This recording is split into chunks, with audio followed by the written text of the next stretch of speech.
want to be in Bones, you got to pay the price. He said that song. I'm riding in the Bentley Bentayga like I don't love my life. I was like, if you in Atlanta, you sure don't love your life, baby, because they going to shoot you for that car. Hey, what's up, Roxstars? It's Rox with a little bit of talk about what's at the top of the blog, so let's get to it.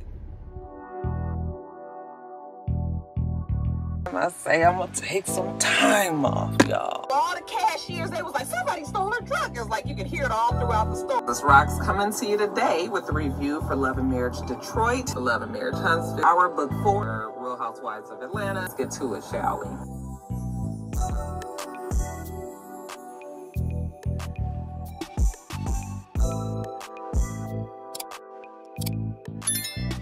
It's so funny, you guys, because one of the rock stars was like, you never say, let's get to it, shall we, like you used to. And fun fact, I've never said shall we in my top of the blog videos. That was the way I kind of distinctly made a difference between the two types of videos that I was doing. When I do top of the blogs, I just say, let's get to it.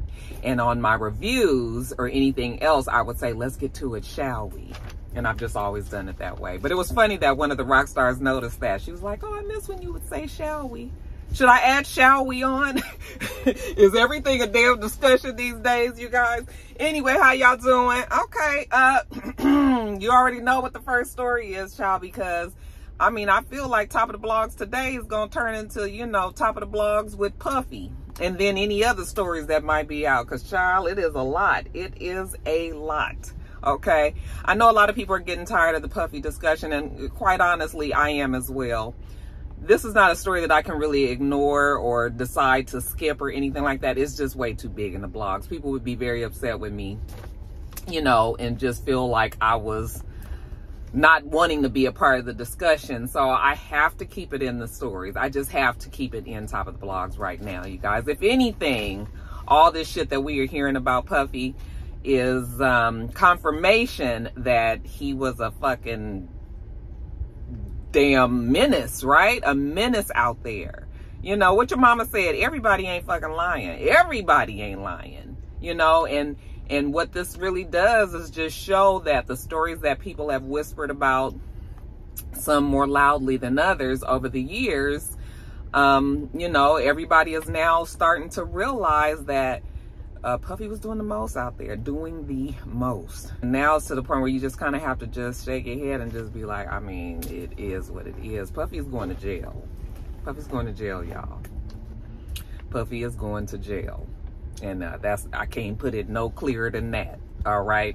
It's going down. But anyway, let's talk about some more of the fallout since last time we spoke, which was just 2-3 days ago. First of all, the other day I noticed that on Hulu, I think it was, I was scrolling trying to find something to watch, and I saw on the little sidebar on Hulu that TMZ already has a docuseries or a documentary out about Puffy. I haven't watched it yet. But, yeah, I was just like, damn. I mean, they got that shit together quickly, which means that they were already putting that together and having it on the black burner for a day such as this, you know. So that's already out. We already got news that 50 Cent has sold a docuseries to Netflix. And I was watching, somebody had tweeted, I don't know if somebody tweeted it to me or if I just watched it on my Twitter timeline, but there was a guy that did this whole thing talking about how 50 Cent has had all this information and all this video proof and different things that he had been holding on to. 50 has a true dislike / hate for Puffy. And I always thought that it was probably for reasons personal, you know, especially the fact that, you know, Puffy was messing with his baby mama at one time. And, you know, some men look at women as property. And even if he wasn't with the woman, or maybe he was at the time, but I kind of always felt like it was over something regarding that issue. But it's much bigger than that, looks like. And 50 Cent has been privy to a lot of things and a lot of videos and proof and stuff of things that Puffy has done, and I guess he's just been holding on to it, you guys. And you know, the petty person that 50 Cent is, he's also another one that's going to just bide his time and wait for the right moment to hit. And honey, if it ain't no righter than the time right now, I don't know what to tell you. Okay, this is definitely the time to strike. And He is doing that. So the documentary, I don't know, the docuseries, I think it is. I don't know when it is. I think he just sold it to Netflix. So I don't know when it's going to be airing, but that is something that is coming soon.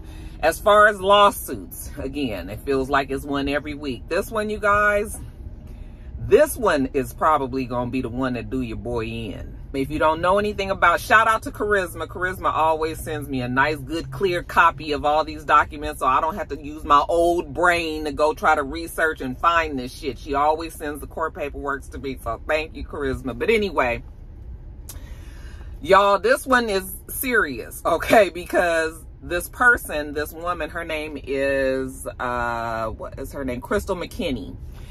She was a very young 22-year-old, you know, aspiring model who was actually, career was taking off. You know, she had won these competitions, had gotten a look from Tommy Hilfiger, started to model for him, started to model in print work, you know, Macy's and Mademoiselle and Cosmopolitan and everything. Was on TV, on MTV's TRL and True Life, and she did some stuff with Joan Rivers, and they said that she was even doing some international work. You know, I guess she wanted to also become an actress. For all intents and purposes, this woman was, you know, her star was rising. She was trying to, you know, make her splash in Hollywood.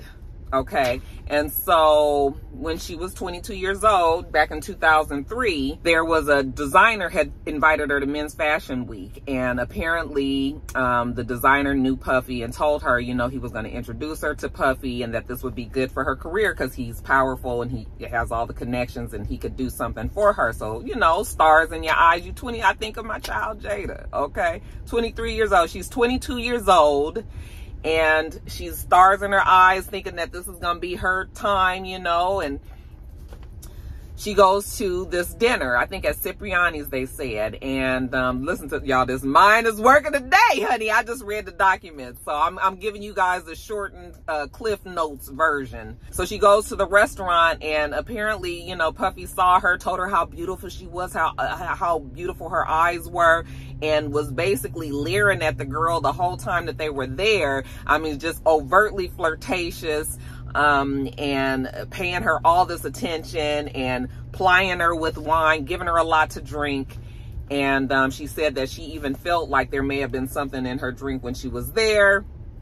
But, you know, he told her under his breath, you know, that he was going to be able to make her a star and all of that. So, you know, she's inspired and she's feeling like, oh my God, this might be my big break, you know. And he invites her to his studio after this dinner. So she goes to the studio, okay? And, you know, thinking that this is still going to be, you know, more discussion about what he can do for her. And when she gets there, there are other men there. And I mean, you guys can almost see where this story is going. They gave her some Hennessy. They asked her if she smoked weed. She said, yes, she does. So she did smoke with them. She felt like, you know, she was given like a Primo or something that was laced with a narcotic.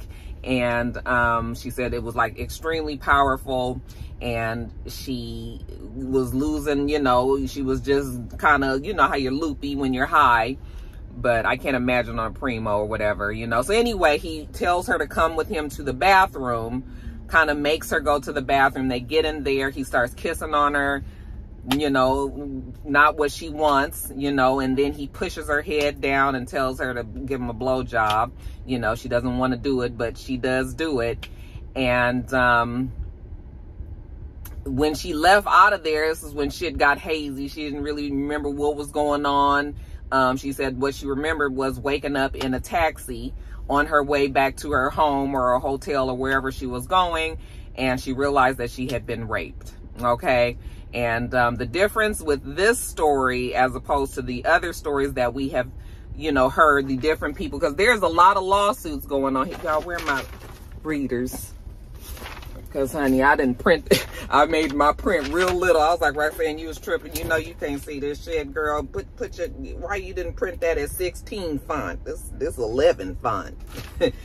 Anyway, the other lawsuits that's going on, the women that are involved, Cassie Ventura, of course, we know of her lawsuit. Joy Dickerson Neal was the second person. Liza Gardner was the third person. We have a Jane Doe, who is the fourth person. 1, 2, 3, yeah, fourth person. And then we have, of course, Rodney Lil Rod Jones, who is the fifth lawsuit that was filed against Puffy. And now we have this one. So this is 6 lawsuits. Y'all, somebody needs Puffy. The people need to keep their eye on him, because he might, you know, I mean, that's terrible. I don't even know if I should say that, child, because they're going to definitely flag me on that. Maybe I'm going to bleep that out, but you guys will know what I'm saying. But, you know, this is a whole lot. This is a definite fall. So, you know, and he, you know, I feel like he needs there needs to be some pay for this. You know, and the easy way out, that would be the easy way out at this point, you know. The difference in this story from the others is that we actually have DNA evidence is looking like, because she actually kept the clothes in a bag since 2003. She's kept her clothes in a Ziploc bag, I'm assuming, and held on to this evidence of, I'm assuming, his semen on her clothes or whatever she had on, or her underwear, if she had been raped or whatever. So she kept all that. And you know, the advances that they've made in DNA research and everything, they can definitely find out if that semen belonged to him. And they better hope, if there were other men that was involved and they're not, you know, they better hope that they ain't in the database already, because they gonna get in trouble fucking too. Okay, if it's on her, if it's in her underwear. Yeah, this is going to be this. When you have physical evidence, you know, it's hard to refute that kind of thing. And her holding on to it, you know, some people were like, she's holding on to it, plotting and scheming and all. And listen, y'all, I think that it would be easier for people to sympathize or empathize with the victims of these type of crimes if you would just put yourself in their position, okay? If you would just clearly put yourself in their position, then maybe you would understand why people react and do the things that they do, even to just protect themselves, okay? And again, I don't want to hear about the money. I don't want to hear about the money, because yes, I want the money. Anyway, this is going to be a serious, this one is going to be serious for him. We did see that Cassie did thank everybody for their support. You know, she wants to make it clear that domestic violence is the issue. It's not necessarily just her, you know, that it's domestic violence and the crimes that, you know, Puffy and other abusers display, you know, over and over again. But as they get more powerful, you know, those things get swept under the rug. People are afraid to come out, all that, you know. And so she doesn't want people to lose focus, all right, because it's not just about Puffy. It is about domestic violence as a whole. There's been a lot of talk about the victims these days, and you know, people feeling one way or the other about them coming out. Why are they waiting so long and all that? Well, we've talked about that. I saw that Mysa Hilton, who is also, that is Puffy's first baby mom, and she was with him when he was like in, you know, young, in his teens into his early 20s or whatever. And so I'm sure she got a good helping of beatings and things. She hasn't ever really just flat out said exactly what happened to her, but you know, there's been rumblings and talks of all the things that he used to do to her as well. She put up a post the other day and said that when you realize that your abuser is, you know, the things that your abuser did to you is more about them and not about you, that's when you give them grace, okay? And people had a problem with what she said, feeling like, oh, you know, yeah, that means that you had to be quiet because, you know, you needed to make sure you still got your money and that he was still taking care of you. And I can remember here on Top of the Blogs when we talked about when Puffy and her were in court, because apparently he had promised her a house, or I don't remember the story 100%, but it had something to do with a house that he had promised her he was paying for. She couldn't afford it at the time on her money that she had coming in, and he pulled out and said he wasn't going to take care of her no more and all that, because apparently they had fallen out and they, you know, and it was a big story back then. So I think that Puffy has not taken care of Mysa anyway in a long time. Maybe they might have gotten their relationship back on track, you know, loosely, very loosely, because, you know, she's every now and then will dip her toe in social media and have something kind of to say. But, you know, I think she just had agreed to leave it alone and all that. But, you know, that shouldn't diminish, you know, with her saying that she had to give this person grace. I mean, you have to realize that people, when you have been victimized, when you have been abused like that, you got to figure out a way to accept it in your own head, in your own life. You know, you hear about, look at what Cassie's saying, she still has struggles with, you know, struggles with her past, the things that she's done, the person that she was turned into and everything. That shit can traumatize you, and you could be looping that in your mind for the rest of your life, okay? And you can't move on when you still in the past. So, you know, you got to figure out a way that's going to give you the most peace. And if that means that you forgive your abuser, then nobody should be mad at you about that, okay? Because at this point, it's about me trying to get through the rest of my life without, you know, beating myself up or worrying about him or doing, you know, or her or whoever it was that abused you. You know, you have to get to a point where you can be okay with the past, but you moving forward, okay? And I imagine that that is very, very difficult for a lot of people that have been abused, physically abused, emotionally abused, you know, and all that. So I'm not mad at her for that. You know, she should be allowed to feel however way she feels about it.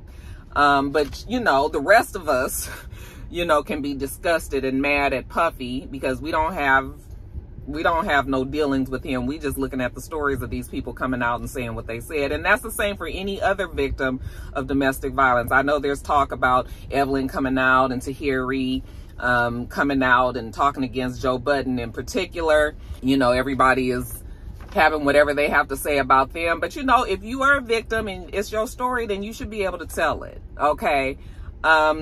Especially when, in Tahiri's case especially, you know, Joe Budden did admit to beating this girl, and that was very well documented on Love and Hip Hop New York.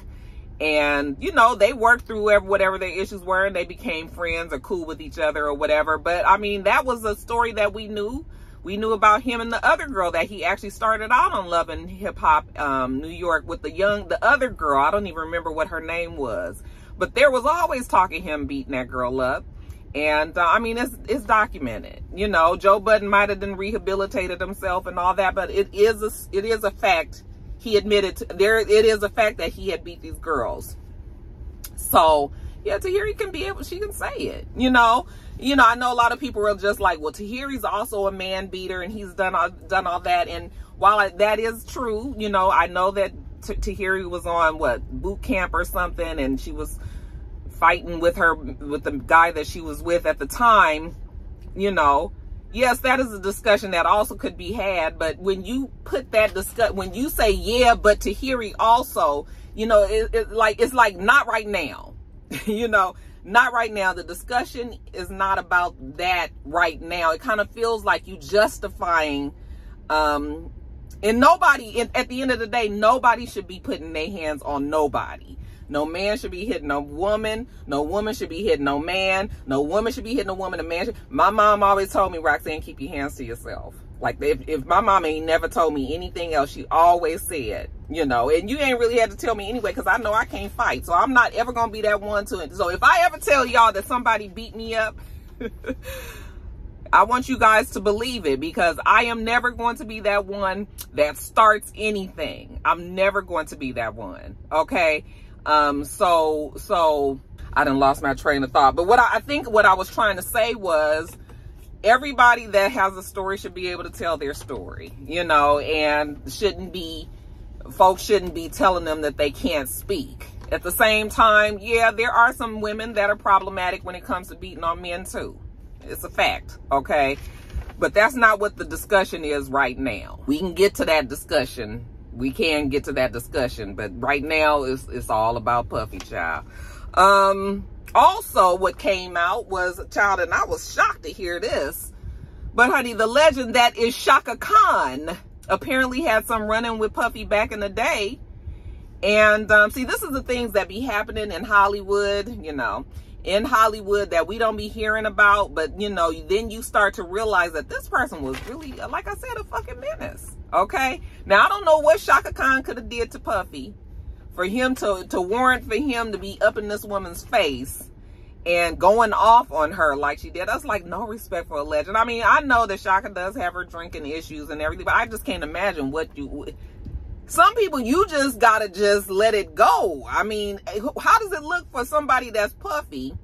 This was some 20, 30 years ago or something. What does it look like when a Puffy is going off on Shaka? Okay? But apparently that's what he did. Now, when her 19-year-old son tried to get in between him and her, you know, like, nigga, get back, then allegedly Puffy sicked his security on the 19-year-old, and the daughter said that the security jumped her brother.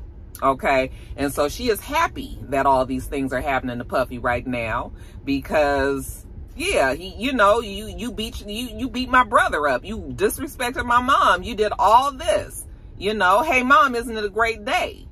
And I say again today, you know, when people have been, when you're the victim of something like that, I mean, you can't be mad at somebody when the retribution finally comes for that person. I'm not mad at the daughter.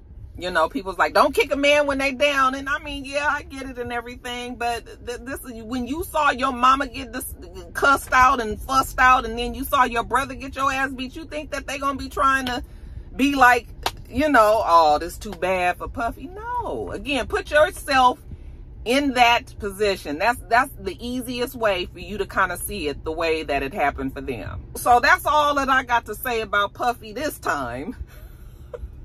I'm really hoping that it dies down, you guys, but I don't think that it's going to die down. There are many people. I know that Cassie's makeup artist is talking about the stuff that happened to her, the things that she, you know, the things that she saw. She doesn't have a lawsuit, I don't believe, but she's been speaking out. And, you know, again, we've heard people talk. I mean, this is just, I mean, this whole situation is a mess. It is a mess. But I can guarantee y'all that they are gearing up to put Puffy in jail. He is going to jail. Yeah, that's it. Also, I saw a lot of people talking about the fact that, you know, it's always black people. Because I also saw that they're about to have a documentary about O.J. Simpson that the Browns are doing. And that it seems like these type of scandals are happening mostly, or you know, these type of scandals that are splashed all over everywhere is happening to black men. And yeah, I can't ignore that it is a lot of black men that they're highlighting. It does make it seem like it's only black men that's beating asses out there. We know for a fact that it's not only black men that are doing it. Okay, and not all black men are doing it either. So I think that needs to be said. And yes, there could be a discussion made about the fact that why are it all, you know, because we know plenty other races that it's happening to, but we don't see it in the news like that. So, I mean, I'm not missing that fact either. Okay. I think anybody that's beating asses out there, they need to be tried. Okay. If they need to be justice needs to be served on anybody, any race. Okay, keep your hands to yourself. But yeah, there is a discussion also to be had about that. But that's it. That's it on Puffy, child. Do I have anything else on Puffy? How long did I speak? I guess this is long enough. I'm gonna just have to make this also be just the first part. This is just gonna be one by itself, you guys. But yeah, so you guys let me know what you think about all of that. You know, I was listening to the radio the other day and they were talking about Young Miami is with somebody else now, and I totally forgot to look that up and see what that was about. Y'all heard anything about that? Because they were going to talk about it. I was listening to y'all love Young Jock's. Let me just also give this shout out. Young Jock's radio show out here in Atlanta. It is so entertaining. You could have never told me that I was going to enjoy anything from Young Jock. But he is funny. His little crew is funny. He's actually very smart. You know, he is just a cool person. Like, you know, I think the person that we saw on Love and Hip Hop, like I haven't watched Love and Hip Hop in many years. I'm assuming he's still on there. But you get a different side of Young Jock when you listen to his radio show. It is good. So if you're in Atlanta, you should listen to that show. It cracks me up every morning. But what was I saying? Child, see again. I keep on looking. Hold on, let me just think. do do do do do do do do do. Oh, I got it. Yeah, they were talking about it was gonna come up. The word on the street. They was gonna talk about Young Miami's new love interest, and I don't know who that is. Cause I wonder what she think about all this stuff coming out. You know, them poor babies, the 2 girls that went to the prom, beautiful. And all that overshadowed. I mean, you know, they looked really nice in the pictures and they were smiling. They was putting their best foot forward and everything. But, you know, I just hate that them kids, them girls, okay, especially have to go through this. You know, they don't deserve it. They just do not. And then to have to hear stories about their mom who is no longer alive, you know, and that their father had done those things to their mom. You know, them kids gonna need therapy. You know, and I just hate all this for them. But yeah, anyway, I'm gonna get on off of that. Y'all let me know what you think about it. And yeah, we gon' that's that. I'm gonna wrap this one up.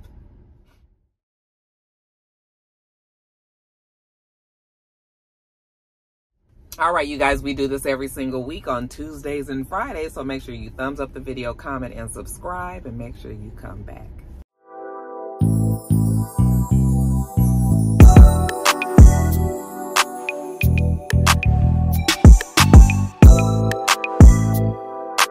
Until next time, Roxstars. Bye.